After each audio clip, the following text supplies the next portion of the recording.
ओम शांति।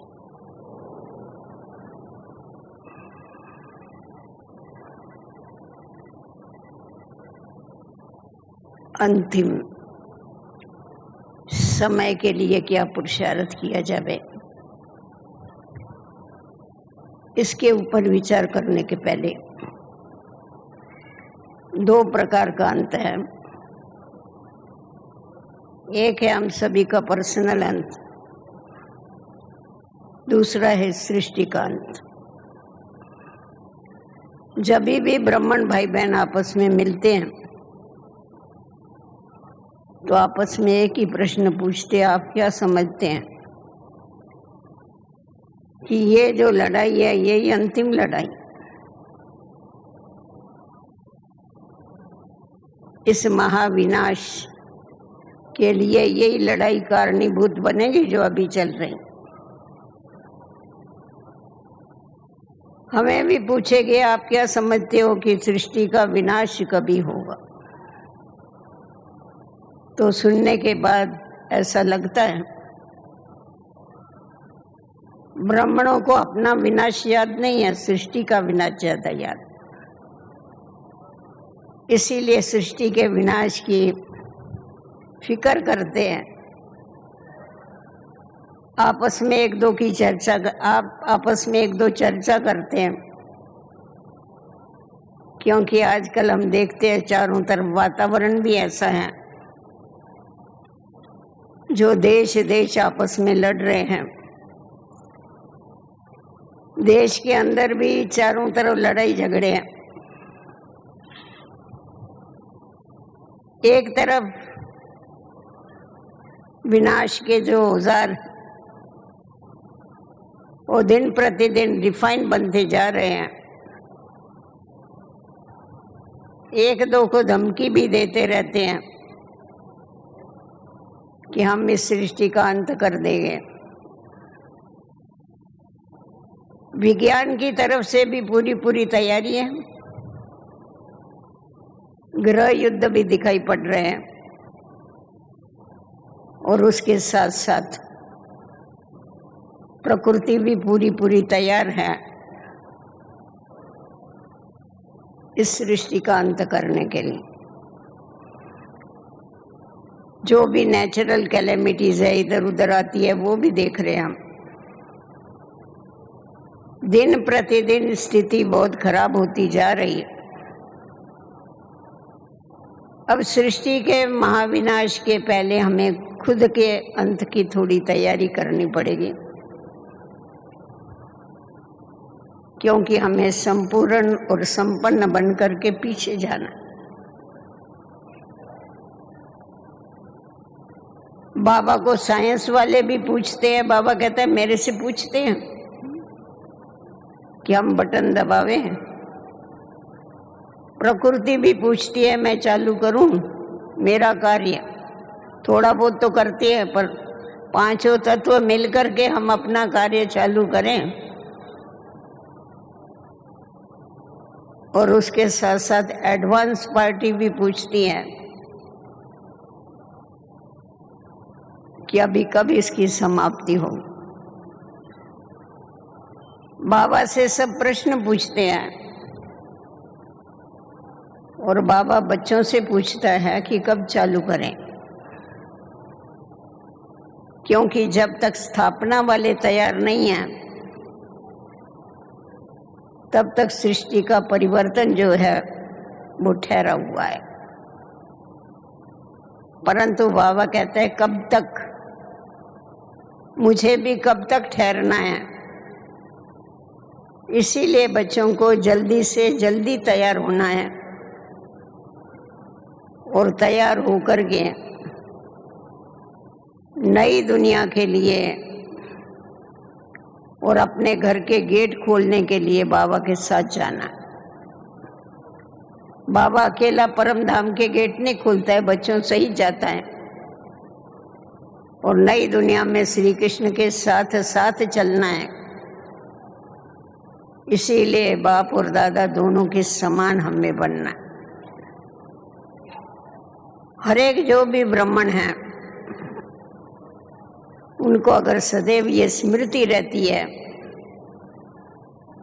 कि हमें अब वापस अपने घर जाना है, क्योंकि हमने देखा साकार बाबा को महाविनाश का साक्षात्कार हुआ और साक्षात्कार होते ही बाबा संपूर्ण समर्पण हो गए। कितना बड़ा महान परिवर्तन बाबा के जीवन में आया। मम्मा को जब भी कोई पूछते थे, मम्मा आप इतनी छोटी आयु में मम्मा कैसी बन गई, क्योंकि आपसे तो बहुत बड़ी बड़ी दादियां हैं और पहले आई हुई हैं। तो मम्मा कहती थी मैं कोई खास उसके लिए पुरुषार्थ नहीं करती हूँ, परंतु मुझे सदैव ये याद रहता है कि ये जो घड़ी है यही मेरी अंतिम घड़ी। आप खुद ही समझ सकते हैं, जिसको 24 घंटा ये याद रहे कि ये मेरी अंतिम घड़ी है, उस आत्मा की स्थिति कितनी उपराम होगी, कितनी न्यारी होगी। इस विशेषता के कारण ही मम्मा मम्मा बन गई, मम्मा श्री लक्ष्मी बन गई। बाबा के जीवन में इतना महान अंतर आया, 1 सेकंड में बाबा ने परिवर्तन कर दिया। हम लोगों ने देखा कि मनमोहनी दीदी भी जैसे जैसे अपनी संपूर्ण स्टेज के नजदीक पहुंच रही थी, तो उसको भी यही याद था कि अब घर जाना है। जब हम दीदी से मिलते थे तो हम लोगों को तो यही आदत है ना, मिलेंगे तभी भी ओम शांति कहेंगे, विदाई लेंगे तभी भी ओम शांति कहेंगे। तो दीदी कहती थी ओम शांति क्या कर, जब भी मिलते हो तभी कहो ओम शांति, और जब विदाई लेते हो तभी कहो अब घर जाना। उसी समय पर ये गीत भी बना कि आदि अंत का मंत्र यही है, अब घर जाना। तो हमारे पूर्वजों को भी यही पता था कि अब घर जाना है। आप लोगों ने जानकी दादी को भी देखा, उसको सिर्फ 2 ही शब्द याद थे, मैं कौन और मेरा कौन, और कोई डिटेल की बातें नहीं। मैं कौन हूं और मेरा कौन है, इसी नशे में, इसी स्मृति में रहती थी और सबको स्मृति दिलाती। हमेशा कहती थी मैं जब शब्द आवे तब ये पक्का करो कि मैं आत्मा हूं और मेरा कौन तो एक बाबा, दूसरा नहीं कोई। इस पाठ को प्रैक्टिकल में लाओ। प्रकाशमणि दादी के जीवन में हम लोगों ने देखा, दादी के जीवन में मैं शब्द का अभाव था। कभी भी दादी मैं शब्द नहीं बोलती थी। हम लोग कभी दादी को उसका विचार पूछते थे किसी बारे में, तो दादी कहती थी दादी का ऐसा विचार, जैसा दादी अलग है और वो अलग है, ये नहीं कहेगी मेरा ये विचार है, कहेगी दादी का ये विचार। तो इतना डिटैच, देह और देह के संबंधों से डिटैच होना, ये परीक्षा सबको पहले पहले देनी, क्योंकि माया के आने के 2 ही दरवाजे हैं, एक है मैं और दूसरा है मेरा। इन दरवाजों को बाबा कहता है बच्चे बंद कर डालो, ना मैं रहे ना मेरा रहे। मैं रहूं तो आत्मा रहे, मेरा रहे तो एक बाबा रहे। बाबा ही हमारा संसार है, इसकी स्मृति सदैव रहे तो स्थिति आप ही उपराम होती जाएगी। हर एक को ये 2 परीक्षाएं अंत में देनी है। एक है अशरीरी बनने की, आत्माभिमानी बनने की परीक्षा, और दूसरी है नष्ट मोह की परीक्षा। क्योंकि जब तक आत्माभिमानी नहीं बने हैं और शरीरी नहीं बने हैं,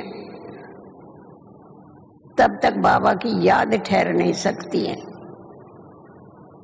बाबा की याद सदैव रहे, बाबा की याद निरंतर रहे, उसके लिए अशरीरी बनने का बहुत बहुत अभ्यास चाहिए।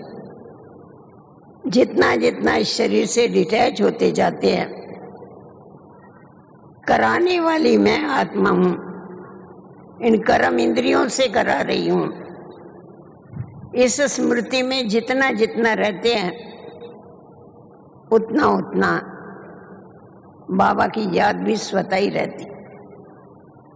तो बाबा घड़ी घड़ी, आप बाबा की रोज की मुरली में देखो, बाबा घड़ी घड़ी बच्चों को आत्म अभिमानी बनने की शिक्षा देते हैं। आत्माभिमानी बनने के लिए ध्यान खींचवाते हैं, क्योंकि जब तक आत्म अभिमानी नहीं बने हैं, तब तक बाबा की याद ठहर नहीं सकती है। तो इसीलिए हर एक को ये देखना है कि हम कहाँ तक आत्म अभिमानी बने हैं, क्योंकि अंत का समय जब आएगा, अंत का समय कैसा होगा ये तो सबको मालूम है कि प्रकृति की भी कितनी हलचल होगी, चारों तरफ हाहाकार होगा, और हमारे देखते देखते जब महाविनाश होगा तो उसको देखने के लिए कितनी निर्भयता, कितनी शक्ति की आवश्यकता है। उसके लिए आत्माभिमानी बनने की जरूरत है। आज सब समाचार सुनते हैं, फलानी जगह बाढ़ आई, सारा बह गया, इतने घर चले गए, इतने शहर चले गए, इतने गांव चले गए। परंतु जब खुद का प्रियजन जाता है तभी मालूम पड़ता है स्थिति क्या है। वो तो समाचार सुनते और पढ़ते हैं, समाचार को देखते हैं, परंतु जब खुद के नीचे पानी आता है तो समझ में आता है कि हमारी स्थिति कहाँ पर है। और अंत के समय यही देखने को मिलेगा, हमारे देखते देखते हमारे प्रियजन डूबेगे, मरेगे, जलेगे, दबेगे। वो तो जाएंगे, परंतु हम भी जाएंगे। और उस समय बाबा कहता है कि अगर तुम्हारी बुद्धि की लाइन क्लियर होगी तो पहले से ही बाबा तुमको उस जगह से हटने के लिए इशारा देगा। अगर तुम्हारी बुद्धि की लाइन क्लियर ही नहीं होगी तो बाबा के इशारे को तुम कैच नहीं कर सकेंगे, सेफ जगह पर नहीं जा सकेंगे। बाबा के बजाय डूब नहीं सकते हैं, जल नहीं सकते, मर नहीं सकते। ऐसे दुनिया वालों जैसा हमारा मौत न हो, आत्मा सहज उड़ करके बाबा के साथ चली जावे, तो उसके लिए बुद्धि की लाइन को क्लियर करने की आवश्यकता है। बाबा के इशारों को कैच करने की शक्ति चाहिए, और उस बुद्धि की लाइन को क्लियर करने के लिए अपने माइंड को क्लीन करना है। जितनी जितनी हमारी मनसा साफ होती जाती है, हमारा माइंड क्लीन होता जाता है, उतनी हमारी बुद्धि की लाइन क्लियर होती जाती है। इसीलिए हमें मनसा में कुछ भी, किसी की भी बुराई, किसी की भी अच्छाई जो है, उसका इफेक्ट हमारे मनसा के ऊपर नहीं रहे। हमारी मनसा सर्व प्रभावों से मुक्त रहे, स्वच्छ रहे, और एक बाबा से मनमना भव की स्थिति रहे। इसका हम सभी को पुरुषार्थ करना है। आप अगर यज्ञ की हिस्ट्री देखेंगे तो बाबा ने आत्म अभिमानी बनने के लिए कितनी मेहनत की। बाबा की जब प्रवेशता हुई, पहले से ही बाबा बैठ करके कापियां की कापियां लिखता था सारा सारा दिन। मैं आत्मा हूँ, मैं आत्मा हूँ, मैं आत्मा हूँ, पूरी कापी भर के लिख देंगे। घर में जितने मेंबर थे उनके नाम से अलग अलग कापियां बनाता था। जसोदा आत्मा है, जसोदा आत्मा है, जसोदा आत्मा है। राधा आत्मा है, राधा आत्मा, जितने मेंबर है सबकी कापियां बना ली। तो बाबा ने कुट कुट के अपने अंदर वो आत्म अभिमानी स्थिति बनाई। कोई ऐसा समझते हैं कि शिव बाबा ने ब्रह्मा के तन का आधार लिया, इसीलिए ब्रह्मा नंबर 1 में चला गया। ऐसी बात नहीं। बाबा कहता है मैं इसके तन का आधार लिया तो इसका मैं भाड़ा जरूर देता हूं, परंतु इसको जो पद मिलता है इसके पुरुषार्थ से मिलता है। इसने अपने ऊपर इतनी मेहनत किया, इसीलिए ये जाके श्री कृष्ण बना। तो हम देखते हैं बाबा ने 1 सेकंड में सर्वस्व स्वाहा कर दिया। मेरा कुछ भी नहीं रहा, सब कुछ ईश्वर अर्पण कर दिया। बाबा हमेशा कहते थे जिसके हाथ ऐसे पहला पुर उसको पहुंचे। ऐसे हाथ माना दानी हाथ, जिसके हाथ ऐसे हैं उसी को पहला पुर अर्थात पहला नंबर मिले। तो ब्रह्मा के हाथ तो लौकिक जीवन में भी ऐसे थे, महादानी था। तो जब शिव बाबा की प्रवेशता आई उस समय भी उसने अपना तन मन धन समय श्वास संकल्प सब कुछ ईश्वर अर्पण कर दिया। बिगर सोचे समझे सब कुछ उसके अर्पण किया, कुछ भी उसने साइड में नहीं रखा। कोई कहते हैं, समझते हैं कि अगर हम सब कुछ ईश्वर अर्पण कर देंगे तो हमारा क्या होगा, परंतु वास्तव में देखा जावे तो बाबा कहता है मैंने सब कुछ अर्पण किया तो मेरा क्या हो। जब सब कुछ अर्पण करके हम चलते हैं, बाबा छोड़ने के लिए नहीं कहता है। प्रवृत्ति में रहते हुए भी अपने को सरेंडर समर्पण समझ करके चलो। जब सब कुछ अर्पण करके चलेगे तो तुम्हारी बुराइयां जो है उससे तुम छूट जाएगी, तुम्हारे अंदर जो कमी पेशियां हैं उससे तुम छूट जाएंगे, विकारों से मुक्त हो जाएंगे। ये बहुत बड़ा फायदा होगा। तो इसीलिए हमारी जीवन जो है वो ईश्वर अर्पण करने की आवश्यकता है। जितना जितना ईश्वर अर्पण करते जाते हैं उतना उतना हमारा जीवन एक स्वच्छ दर्पण बनता जाता है। अनेक आत्माएं उस दर्पण में अपना मुखड़ा देखती है और मुखड़ा देख के अपने अंदर परिवर्तन करती। देखो बाबा ने तो प्रवृत्ति मार्ग वालों को इतनी गारंटी दिया हुआ है कि तुम प्रवृत्ति में रहते हो, प्रवृत्ति में रहते हुए भी तुम्हें सदैव ये याद रखना है कि हम शिव बाबा के भंडारे का खा रहे, ये सदैव स्मृति रखो। और बाबा की बच्चों को गारंटी है कि अगर तुम्हारा जीवन इतना समर्पण जीवन है, तुम्हारी स्थिति इतनी अर्पणमय है, तो बाबा तुमको कभी भूख नहीं मरने देगा। भले सारी दुनिया भूख मरेगी, तुम भूख नहीं मरेगे। तुम तो भूख नहीं मरेगे पर तुम्हारे बाल बच्चे भी भूख नहीं मरेंगे। अभी आप हमारे को बताओ ऐसी गारंटी करने वाला कोई मनुष्य है? तो बाबा हम बच्चों के लिए इतनी गारंटी करता है, पर कौन से बच्चों के लिए गारंटी करता है? जो अपने जीवन को पूरा बाबा के ऊपर अर्पण करके चलते हैं। क्योंकि अगर ये बुद्धि में रहेगा कि मैं कमाता हूँ, मैं खिलाता हूँ, तो वो क्या हो जाएगा? अहंकार आ जाएगा, कर्तापन का भान आ जाएगा। इसीलिए बाबा कहता है तुम भंडारे का खा रहे हो तो शिव बाबा का भंडारा भरपूर, काल कंटक दूर। तुम्हारे काल कंटक तन के और मन के सारे दूर हो जाएंगे। इसीलिए सदैव ये बुद्धि में रखो, संगम युग माना ईश्वरीय पालना का युग। तो ईश्वरीय पालना लेने के लिए हमें उसका पूरा पूरा बच्चा बनना पड़ेगा, पूरा पूरा सरेंडर बुद्धि बनना पड़ेगा, पूरा पूरा श्रीमत पर चलना पड़ेगा, तभी हम ईश्वरीय पालना के अधिकारी बन सकते हैं। तो एक तो ये जो मैंपन है इसको मिटाने की आवश्यकता है संपूर्ण स्टेज को प्राप्त करने के लिए। दूसरा मेरापन छोड़ने की आवश्यकता है। और तीसरी बात जो है वो नष्टो मोहा बनना। कहा जाता है नष्टो मोहा स्मृति लब्धा। जब तक नष्टो मोह नहीं है तब तक स्मृति स्वरूप बन नहीं सकते।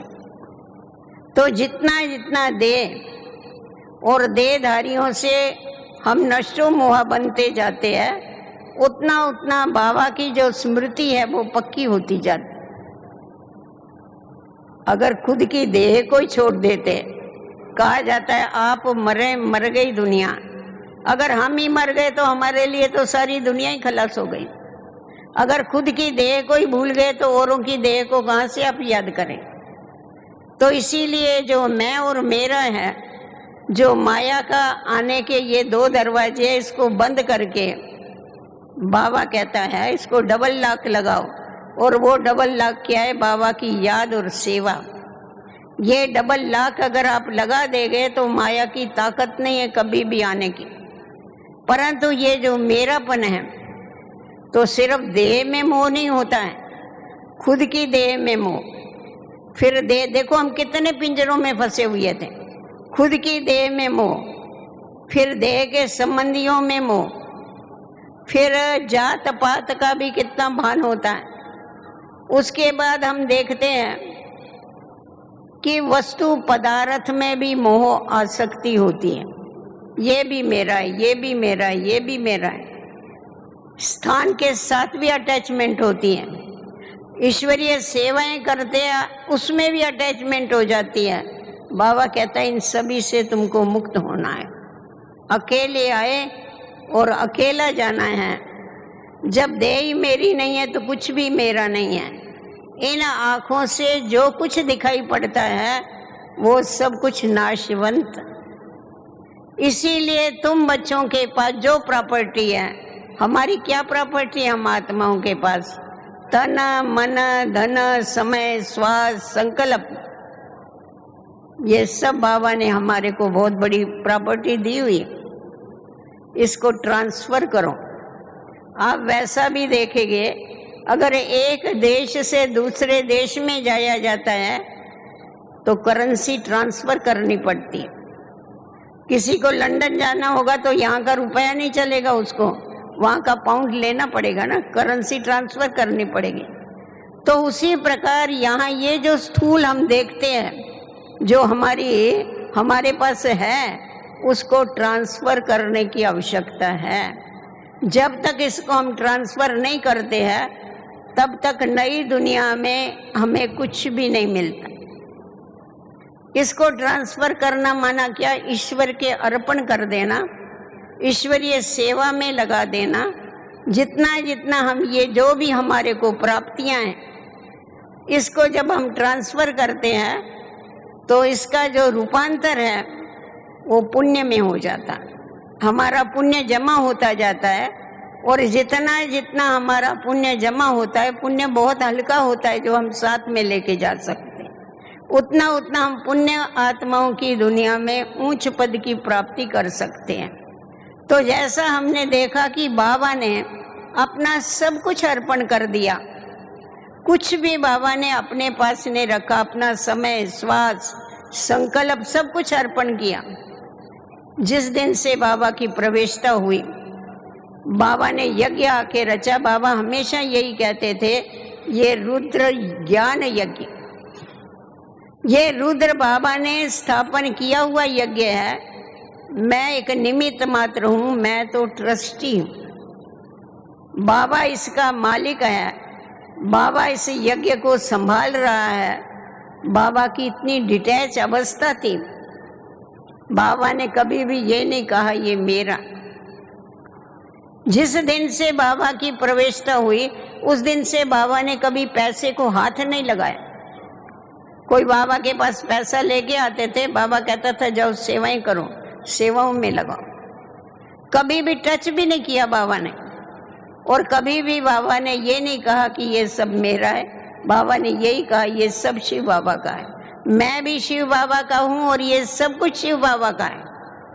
ये उसका यज्ञ उसका है, बच्चे उसके हैं। देखो बाबा को ये पक्का होने के कारण कितनी बड़ी परीक्षा यज्ञ के ऊपर आई। बेगरी पाठ चला पर बाबा की अवस्था कितनी फर्स्ट क्लास रही, आप समझ सकते हैं। 350 बच्चे घर में हुए और खाने के लिए एक दाना नहीं होवे तो भी बाबा का यही चेहरा था। बाबा का चेहरा बदली नहीं। अवस्था इतनी अचल और अडोल किसके लिए रही? क्योंकि उसने कभी मेरा नहीं समझा। अगर मेरा समझता था तो सेक आती थी, परंतु उसने सदैव क्या समझा, ये सब कुछ बाबा का है और मैं इससे न्यारा, मैं ट्रस्टी हूं, मैं संभालने वाला। जब ये बाबा के साथ हम लोग ब्रह्मा भोजन खाते थे तो बाबा को क्या याद कराता था? बाबा कहता था, शिव बाबा को याद करके इस भोलेनाथ के भंडारे से ब्रह्मा भोजन स्वीकार करो। याद कराता था मैं, भोलेनाथ के भंडारे का ब्रह्मा भोजन स्वीकार करो। है ब्रह्मा भोजन, परंतु किसका भंडारा है? भोलेनाथ का भंडारा। इसीलिए भोलेनाथ का भंडारा कभी भी खुड़खुड़ करेगा, परंतु खलास नहीं हो। बच्चों को भूख नहीं मरने दिया उसने कभी भी। तो बाबा के अंदर ये जो न्यारापन था, डिटैच, सबके साथ रहते हुए बाबा बच्चों को कितना प्यार देता था, कितना स्नेह देता था। हम जब पार्टी लेके आते थे उसमें हर प्रकार के लोग होते थे, वृद्ध भी होते थे, जवान होते थे, बच्चे होते थे। जब बाबा से विदाई लेते थे सब रो रो के जाते थे, परंतु बाबा एकदम ऐसा न्यारा रहता था जैसा कुछ है ही नहीं। इतना स्नेह देता था बाबा सब। स्नेह देते हुए भी कभी भी बाबा की किसी में बुद्धि गई नहीं। बाबा से कभी कभी बच्चे पूछते थे, बाबा आप हमारे को याद करते हो? बाबा कहता था, खुश रहो, आबाद रहो, ना विसरो और ना याद रहो। विसरो भी नहीं और याद भी नहीं रहो, दोनों भी बातें करता। तो इतनी न्यारी अवस्था बाबा ने अपनी मेहनत से प्राप्त की हुई। बाबा ने अपने ऊपर फुल अटेंशन रखा। बाबा ने अपना तन जो है वो पूरा पूरा सेवा में लगाया। सिर्फ धन नहीं लगाया, मन तो लगाया, तन तो शिव बाबा को दे दिया। बाबा ने एक बार शिव बाबा को तन देने के बाद कभी भी ये नहीं कहा ये मेरा तन है। बाबा हमेशा कहता था ये शिव बाबा का रथ है, ये हुसैन का घोड़ा है। कभी भी मेरा नहीं कहा उसने, क्योंकि शिव बाबा को दे दिया तो दे दिया, मेरापन नहीं था उसमें। और बाबा ने अपने तन को इतना घिसाया सेवाओं में, बाबा ने अपना आराम का समय भी सेवा में लगाया। बाबा कभी कभी सारी सारी रात सोते नहीं थे। बाबा से पूछते थे, बाबा आपको नींद नहीं आती है क्या है? तो बाबा कहता था, कैसे नींद आएगी? रात को ये बांदेलियां पुकारती हैं, दुखी आत्माएं अशांत चिल्लाते हैं, हमारे को बचाओ, हमारे को सुख दो, हमको शांति दो। आपको आवाज नहीं सुनाई पड़ता है? बाबा को आवाज सुनाई पड़ते हैं। बाबा उनको साकाश देता है, बाबा उनको लाइट देता है, बाबा उनको माइट देता है। हम लोगों को आवाज नहीं सुनाई पड़ती क्योंकि हम अपने आवाज में रहते, इसलिए हमको आवाज नहीं सुनाई पड़ती। अभी मैं आवाज कर रही तो मेरे को दूसरे का आवाज नहीं सुनाई पड़ेगा। तो वैसा हम सदैव आवाज में रहने के कारण क्या होता है, दुखी आत्माओं के आवाज नहीं सुनते हैं। तो बाबा कहता है कि तुम मास्टर ब्रह्मा हो, तुम भी बाप समान हो, तुम्हारे को भी सबके ऊपर रहम आना चाहिए, सबके ऊपर दया आनी चाहिए। तुम्हारे को इन दुखी आत्माओं को सुखी बनाने का मैंने कार्य दिया हुआ है। ब्राह्मणों को क्यों पैदा किया बाबा? बाबा हमेशा हमें याद दिलाता है तुम सर्व के पूर्वज। तो जब सबके पूर्वज है, पूर्वजों का काम क्या होता है? अपनी बिरादरी को सुखी रखना, ये पूर्वजों का काम होता है। तो ये सारा विश्व ही हमारा परिवार है, तो सारे विश्व को सुख और शांति देना ये हमारा काम। मैं अभी अभी आ रही थी तो बाबा के अव्यक्त बाप दादा के बहुत अच्छे महावाक्य चल रहे थे। बाबा ने कहा, देखो आप सदैव अपनी मनसा को बिजी रखो, सुख दो, शांति दो, वाइब्रेशन दो, विश्व को सुख शांति आनंद शक्ति के वाइब्रेशन दो। आप जितना जितना अपनी मनसा को बिजी रखेंगे, देने का काम करेंगे, उतना उतना आपको अपने स्वभाव और संस्कार परिवर्तन करने में सहज हो। मनसा को बिजी न करने के कारण तुम्हारे में परिवर्तन नहीं आता। इसीलिए मनसा को बिजी करना सीखो, क्योंकि अंत के समय यही काम आने वाला है। ये सारे साधन तो निकम्मे हो जाएंगे, ये कुछ भी काम नहीं आएगा। अभी तो बहुत कुछ, अभी देखो ये कोरोना का समय था, सभी ने घर बैठे बाबा की मुरलियां सुनी, सब कुछ वह साधन है। अंत में ये साधन थोड़ी ही रहेगा। कोई कहाँ वो बताते हैं ना, विनाश के समय भगवान के बच्चे छिर विछिर हो गए, फैल गए इधर उधर। ऐसा थोड़ी, ऐसा संगठन होगा, इतने इकट्ठे हो गए, आएंगे जाएंगे, आप समझो हम आकर के बैठ के योग करेंगे, ऐसा नहीं होगा। सबको अपनी अपनी तैयारी करनी है उसके लिए कि हम उस समय का मुकाबला कर सके बाबा के साथ रहकर। तो बाबा ने तभी कहा तुम अभी देना सीखेंगे तो ये अंत में तुम्हारे को काम में आएगा। तो एक तो हमें खुद की तैयारी करनी है, उपराम रहना है, मैं और मेरे का त्याग करना है, नष्टो मोहा बनना है, बाबा ही हमारा संसार है, इस बात को बुद्धि में रखते हुए प्रैक्टिकल में चलना है। और दूसरा, हमारे को सृष्टि के अंतिम समय के लिए क्या करना, क्योंकि बाबा कहता है तुम बच्चे जो है, तुम बच्चों के द्वारा ही मैं सर्व को प्राप्तियां कराता। हम सब बाबा के हैंड्स हैं। इसीलिए ब्रह्मा को सहस्र भुजा वाला, 1000 भुजा वाला बताते, ये भुजाएं बच्चों की निशानी। आज देखो किसी को भी कोई चीज देनी होती है तो कैसे देते, हाथ से देते हैं ना। आज हमें किसी को रुमाली देगी तो हाथ से देगी, लेने वाला भी हाथ से लेगा। परंतु क्या कहते, फलाने ने मेरे को दिया, पर कैसा दिया, हाथ से दिया ना। तो वैसा भगवान भी जो सबको अनुभूतियां कराएगा वो हम हाथों के द्वारा ही कराएगा, हम बच्चों के द्वारा ही कराएगा। तो इसीलिए बाबा कहते हैं तुम अपना स्टॉक फुल करो। स्थूल स्टॉक तो अलग रही, परंतु सर्व शक्तियों का, सर्व गुणों का, सर्व ईश्वरीय प्राप्तियों का अपना स्टॉक फुल करो, क्योंकि अंत के समय तुम्हारे को आत्माओं को देने का काम करना है। अभी तो देना है, अभी तो मुख से ज्ञान दे सकते हैं उनको बैठ के योग करा सकते हैं। अंत में तो तुमको मिलने वाले ही नहीं है, तुम्हारे को मनसा के द्वारा ही सब कुछ करना। तो जब मनसा के द्वारा करना है तो उसके लिए तुम पहले से ही क्या करो, अपना स्टॉक फुल करो। बाबा कहते हैं अंत के समय तो तुम्हारे पास ऐसी लाइन लगेगी, तुमको पानी पीने की भी फुर्सत नहीं रहेगी। पहले ऐसी लाइन लगेगी, लास्ट में तो कुछ भी नहीं रहेगा। लास्ट में तो आना जाना भी बंद हो जाएगा, परंतु पहले तो ऐसी लाइन लगेगी। ऐसी ऐसी आत्माएं आएगी जिनमें हिम्मत ही नहीं होगी। तो बाबा कहते हैं ऐसी हिम्मतहीन आत्माओं को तुम्हें हिम्मत की टांगें देनी पड़ेगी, क्योंकि हम युद्ध के मैदान में हैं, हम सोल्जर हैं। सोल्जर के 2 गुण होते हैं, एक है निर्भयता और दूसरा है हिम्मत। हिम्मत नहीं होगी तो भी कुछ नहीं कर सकते। कितने भी रिफाइन अस्त्र शस्त्र हो गए, हाथ में से गिर जाएगी, हिम्मत नहीं होगी। और अगर भय लगेगा तो भी गिर जाएगा अस्त्र शस्त्र। तो इसीलिए हमारे अंदर हिम्मत भी चाहिए। और हमेशा क्या कहा जाता है, हिम्मत बांध बच्चे मदद दे बाप।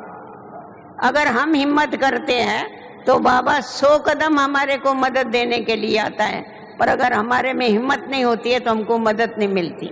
कोई बाबा को, बाबा हमारे को मदद करो, बाबा ऐसा मदद नहीं करता है। बाबा कहता है तुम 1 कदम तो उठाओ, मैं आ रहा हूँ सामने से। पर तुम 1 कदम भी उठाने को तैयार नहीं होगी तो मदद कहाँ से मिलेगी। तो इसीलिए हिम्मत और निर्भयता, ये 2 गुण हमको अपने में अंत समय के लिए बहुत काम में आएंगे। और निर्भयता का आधार है अशरीरी बनने के ऊपर। जितना जितना हम अशरीरी बनेंगे, क्योंकि आत्मा ये अकाल मूर्त, आत्मा को कभी काल नहीं खाता। तो आत्मा जो अकाल मूर्त है, अगर ये स्मृति हमारे को रहती है पहले से हमारी स्थिति वैसी बनी हुई होती है। बाबा ने आज भी कहा ना, अपने तख्त से उतरते क्यों, अपने तख्त के ऊपर सेट हो जाओ। तो जितना जितना हम अपने भ्रुकुटी के तख्त पर रहते हैं उतना उतना हमारे को निर्भयता आती है, मौत का डर भी निकल जाता है। तो फिर जो लास्ट में सीन चलेगी, दर्दनाक सीन चलेगी अंतिम समय पर, उसको देखने की तुम्हारे अंदर शक्ति आ जाएगी।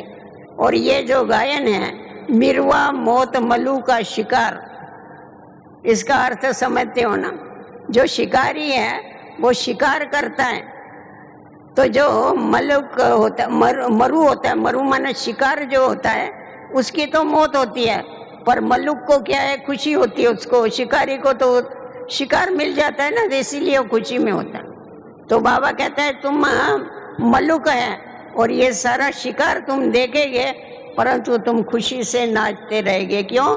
क्योंकि तुमको मालूम है जब तक ये पुरानी दुनिया खत्म नहीं होगी तो नई दुनिया कहाँ से आएगी। तो तुम्हारी स्थिति उस समय भी सदा आनंदमय बनी रहेगी अगर तुम अभी से प्रैक्टिस करेंगे। तो अभी से अगर तुम निर्भय होकर के चलेगे, अभी से अगर तुम्हारे अंदर वो गुण रहेंगे, तो क्या होगा, तुम अंत में सभी को दे सकेंगे। क्योंकि हम दाता के बच्चे हैं। दाता के बच्चे माना देने वाले, और हम देवता बनने वाले। देवता माना भी देने वाले और दाता माना भी देने वाले। तो सिर्फ हमको खुद के लिए ये स्टॉक नहीं जमा करना है, पर हमें सबको देने के लिए ये स्टॉक जमा करना। बाबा कहते देखो, ये जो अविनाशी प्राप्तियां हैं बाप के द्वारा, ये जितना तुम बांटेगे उतनी बढ़ने वाली।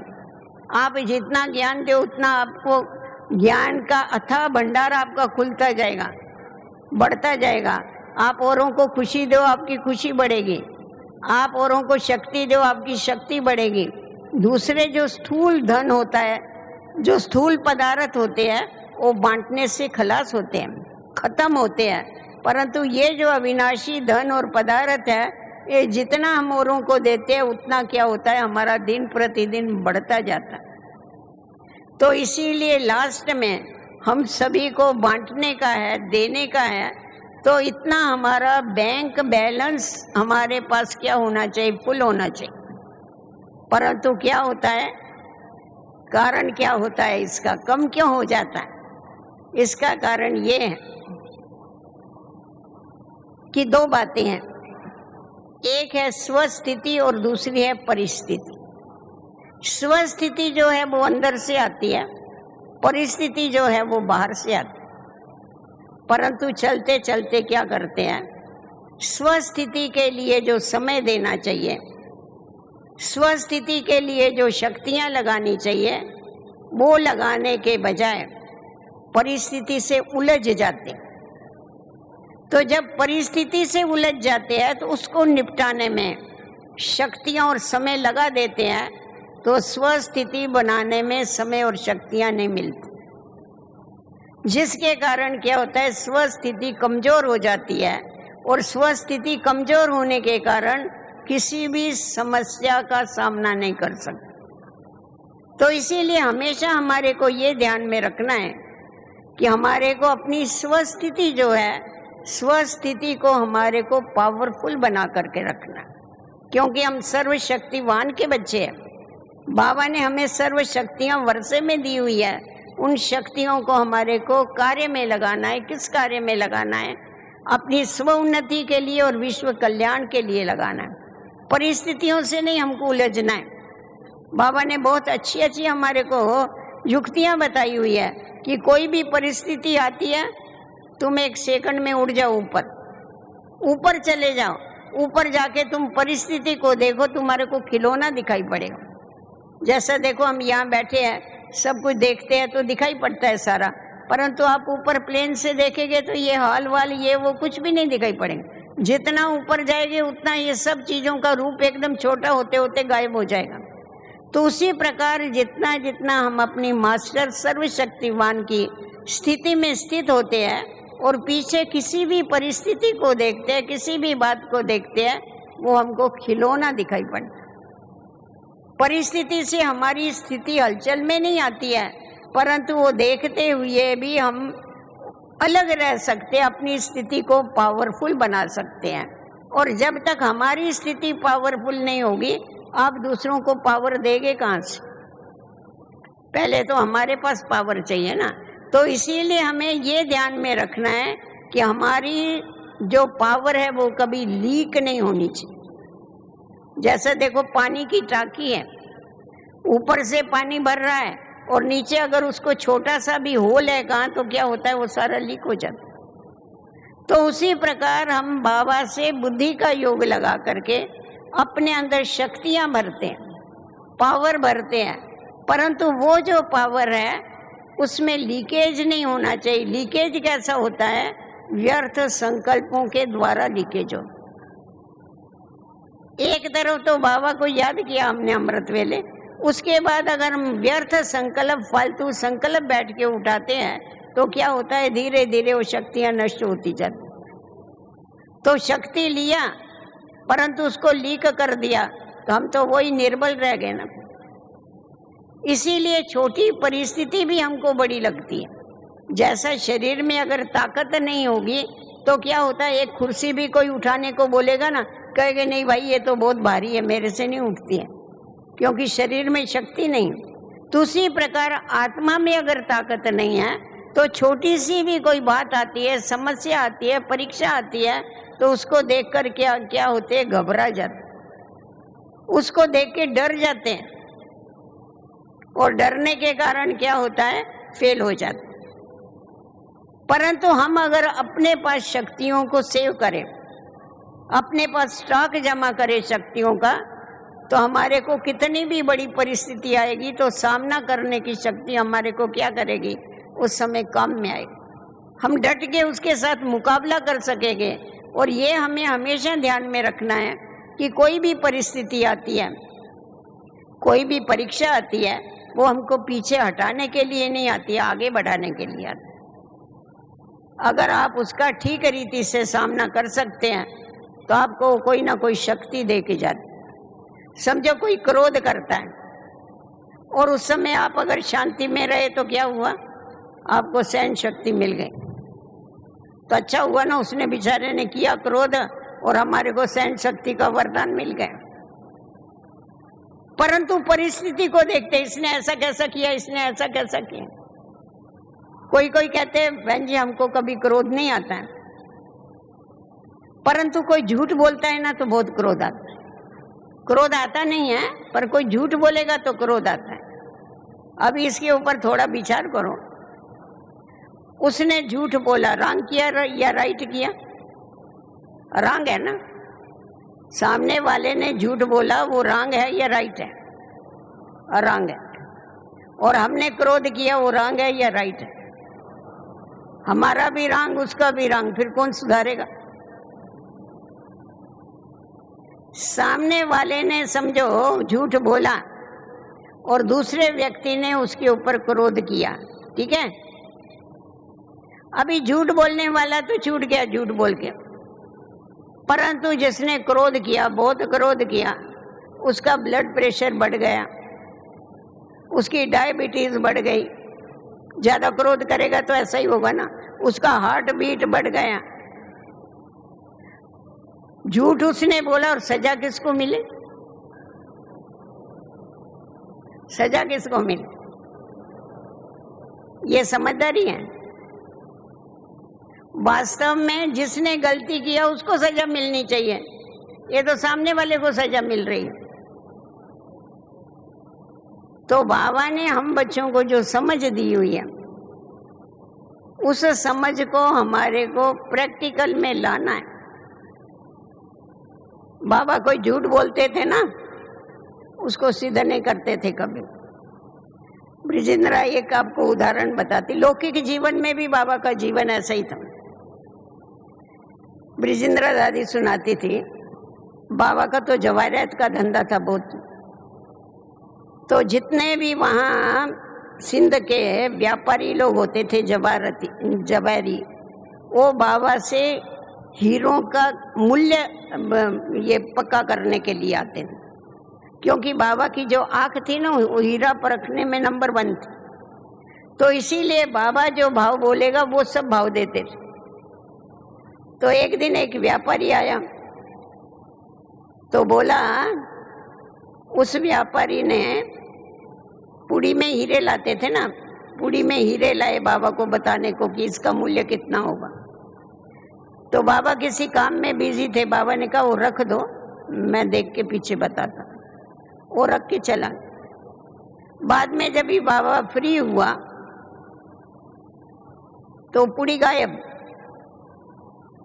और बाबा के इस पर दुकान में बहुत ईमानदार लोग थे सब, बाबा खुद ही ऐसा था। तो बाबा का तो बहुत उन पर भरोसा था, कोई उठा नहीं सकता है। इधर ढूंढ उधर ढूंढ, सबने बहुत ढूंढा, बहुत कीमती हीरे थे, सबने बहुत ढूंढा, फिर मिला ही नहीं। फिर बाबा को ख्याल में आया कि एक आदमी आया था, हमेशा आता था, वो कुछ काम करता था, इनके पास आता था। वो छोटे 2 बच्चों को ले आया था अपने साथ। वो आदमी तो बड़ा ईमानदार था, वो छोटे बच्चों ने उठाया होगा। तो बाबा ने कार निकाली और सीधा उसके झुपड़ी में गया, झुपड़ी में रहता था। तो बाबा वहां गया और जाकर के छोटे बच्चे को पहले बुलाया। उसको कहा, बेटा इधर आओ। तुम लोगों ने वहां जो दुकान में से वो जो भी पुड़ी उठाई चमकने वाले जिसमें हीरे थे, तो वो कहाँ रखी है? क्योंकि तेरे बड़े भाई ने बता दिया है मेरे को। तो उसने कहा, उसने बता दिया क्या? मेरे को तो मना किया था, उसने आपको कैसा बता दिया? तो वो ले गया बाबा को वहां। इन्होंने क्या किया था, वो पुड़ी आकर के अपनी झुपड़ी में ऐसा अंदर लकड़ियां होती है ना झुपड़ी के, उसके अंदर घुसा के रखी हुई थी। तो उसने जा करके निकाल के दिया बाबा को। बड़ा भाई भी बहुत ये हो गया, बहुत घबरा गए, सभी घर वाले भी घबरा गए। तो बाबा ने उस भाई को बोला, उनका जो बाप था, तुम्हारा कोई दोष नहीं है, बच्चे हैं, इन्होंने ऐसा किया। तो बाबा ने उन बच्चों को भी कुछ नहीं बोला, उन बच्चों को अपनी गाड़ी में बिठाया और सीधा कपड़े वाले की दुकान के पास लेके गया, कपड़े की दुकान में ले गए। उधर उन लोगों को कपड़े दिलाए सब, दोनों को भी। फिर उसके बाद उनको मिठाई वाले की दुकान पर लेके गया, बोला तुमको क्या क्या मिठाई चाहिए लो। फिर उन्होंने मिठाई खरीद किया जो चाहिए था। फिर बाबा ने फिर उनको सिखा दिया। बाबा ने कहा, देखो तुमको जो भी चाहिए ना वो मांग के लेना, ऐसा नहीं उठाना, ये चोरी होती है। नहीं दादा, हम अभी आगे से ऐसा नहीं करेंगे। मतलब शुरू से ही बाबा के अंदर वो संस्कार थे, क्योंकि फर्स्ट नंबर की आत्मा थी ना। तो अलौकिक में तो बाबा के अंदर वो दिव्यता थी, परंतु लौकिक में भी बाबा की जो दिव्यता थी ना वो गई नहीं। तो इसीलिए हमारे को हमेशा ये देखना है कि दूसरों को देख के हमें अपनी मर्यादाओं को नहीं तोड़ना, हमें अपने नियमों को नहीं तोड़ना है। हमको सदैव अपनी मर्यादाओं पर रहना है, क्योंकि हमको वापस अपने घर जाना। तो जब वापस जाना है तो ऐसा तो हम कम से कम कर्म करें, ऐसी तो हम कमाई करें जो बाबा के साथ हम एक सेकंड में उड़ के हंसते हंसते अपने घर में चले जाओ। तो जितना अटेंशन हम अपने ऊपर देते हैं उतना हमारे जीवन में परिवर्तन आता है। और जो भी परिस्थितियां आती है, परिस्थितियां तो बाबा ने पहले से ही बता दिया, बहुत परिस्थितियां आने वाली है, भयंकर परिस्थितियां आने वाली है। तो उसके लिए हमें तैयारी करके रखनी है कि कोई भी परिस्थिति आवे, परंतु हमारे पास इतना शक्ति का स्टॉक जमा होवे और हमारे से जो शक्ति और शांति मांगने को आवे हम उसको दे सके, हम उनको हिम्मत दिला सके। क्योंकि ऐसे समय पर, अंत के समय पर हिम्मत की भी बहुत बहुत आवश्यकता होती है। तो जितना जितना हम खुद हिम्मत में रहते हैं, शक्ति स्वरूप में रहते हैं, इतना इतना औरों को दिला सकते हैं। उसके लिए हमको तैयारी करने की जरूरत है। उसके लिए अपने अंदर शक्तियां भरनी है, कभी भी लीक नहीं होने देना है शक्तियों को, दिव्य गुणों को धारण करना है, किसी को देखना नहीं है, किसी से भी रीस नहीं कर। बाबा ने हमें रेस करना सिखाया, रीस करना नहीं सिखाया। रीस जो होती है वो अवगुण है और रेस जो होती है वो दिव्य गुण। तो आगे भागो तुम औरों के, परंतु रीस नहीं करो। वो ऐसा करता है इसलिए मैं ऐसा करता हूँ, नहीं, वो कुछ भी करे उसका पार्ट है, मेरे को क्या करना है ये मुझे सोचना। तो जब इतना हम अपने ऊपर अटेंशन देंगे तभी अंत का समय जब ये आएगा तभी उसका भी मुकाबला कर सकेंगे और हमारा जो अंत है वो भी सहज होगा और सहज ही हम बाबा की गोदी में चले जाएंगे। ओम शांति।